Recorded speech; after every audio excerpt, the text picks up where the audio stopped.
Il était une fois un prince que ses parents auraient voulu voir marier et qui ne trouvait aucune jeune fille digne de lui. Une princesse avait décidé de voyager pour trouver un époux à son goût. Elle était partie avec force bagages et ses pages.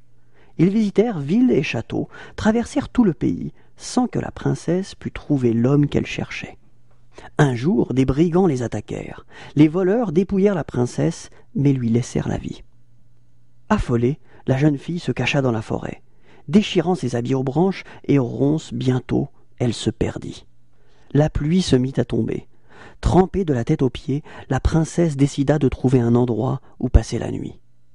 Elle aperçut un château et frappa à la porte. Les servantes la firent entrer et appelèrent leur maître, le roi et la reine du pays. Quand elle eut mis des vêtements secs, la princesse raconta son histoire. Mais le roi et la reine eurent du mal à la croire. Une princesse vraiment, une souillon en haillons, sans bijoux ni couronne, sans bagages et sans pages, se disait le roi. Et la reine chuchotait à son époux, elle ment. Des souverains n'auraient jamais laissé ainsi partir leur enfant. Le prince, lui, trouva la princesse tout à fait charmante. Jamais une jeune fille ne lui avait plu autant. C'était celle qu'il lui fallait.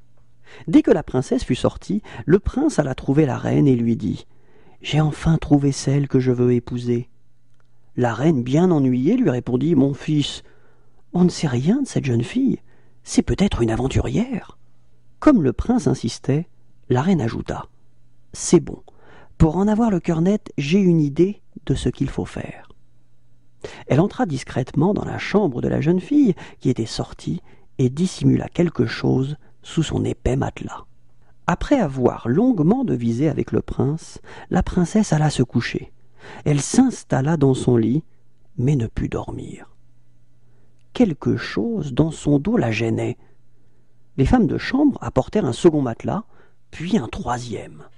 La malheureuse enfant passa une nuit épouvantable. Sans arrêt, les servantes apportaient de nouveaux matelas. Malgré les 7 matelas entassés, le sommeil la fuyait.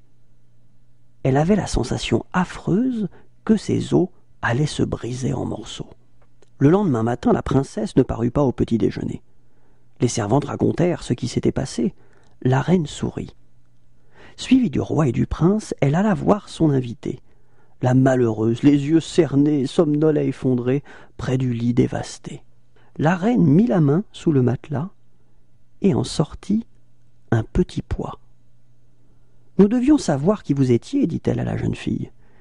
Et seule une véritable princesse pouvait avoir la peau si fine qu'un simple pois sous le matelas pouvait la blesser. » Le prince aussitôt demanda sa bien-aimée en mariage. Les parents de la princesse vinrent de loin pour y assister.